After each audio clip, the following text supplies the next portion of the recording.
Hoje, a gente vai desvendar uma história sobre uma promessa. Mas, olha, não é uma promessa qualquer, individual. É um pacto coletivo que, no fim das contas, mantém comunidades inteiras seguras. É a história do que a gente pode chamar de nosso escudo compartilhado contra as doenças. E para começar essa história, vamos voltar um pouquinho no tempo lá para 2016. Naquele ano, o Brasil alcançou um feito assim incrível na saúde pública.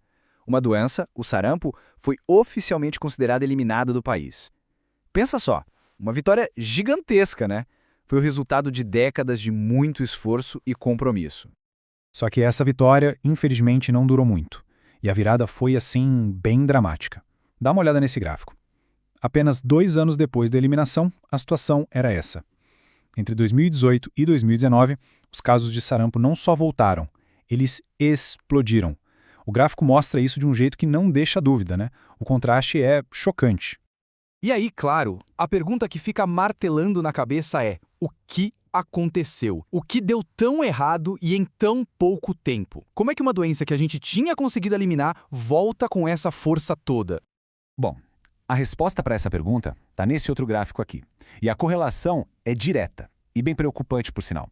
Enquanto os casos de sarampo explodiam lá naquele primeiro gráfico, a cobertura vacinal geral no Brasil, bom, ela vinha caindo, ano após ano. Essa queda que a gente está vendo aqui ajuda a explicar e muito aquela subida que a gente viu antes. E tudo isso nos leva ao ponto central da nossa conversa de hoje.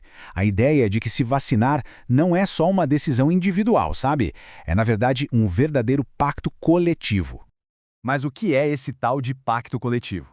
Bom, a ideia é a seguinte: quando a grande maioria da população se vacina, cria-se uma espécie de barreira de proteção. É aquele escudo que a gente falou. E esse escudo não protege só quem tomou a vacina. Ele protege todo mundo, inclusive quem não pode se vacinar, como bebês, que são muito novos, ou pessoas com um sistema imunológico mais frágil.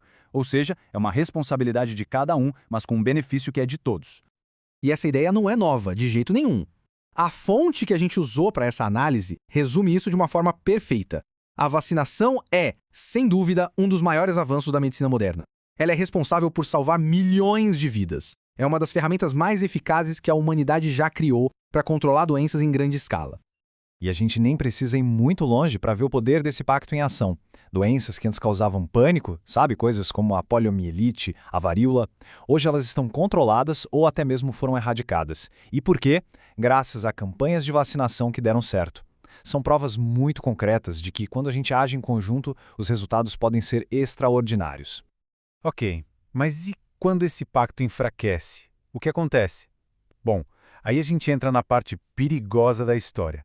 O risco do ressurgimento, o risco daquelas doenças que a gente já achava que estavam sob controle voltarem. Isso nos leva a uma pergunta fundamental, que é a seguinte: o que na prática pode acontecer se a cobertura vacinal de uma população fica baixa? O que está em jogo de verdade quando isso acontece? Qual é a consequência mais direta? A resposta é tão clara quanto direta.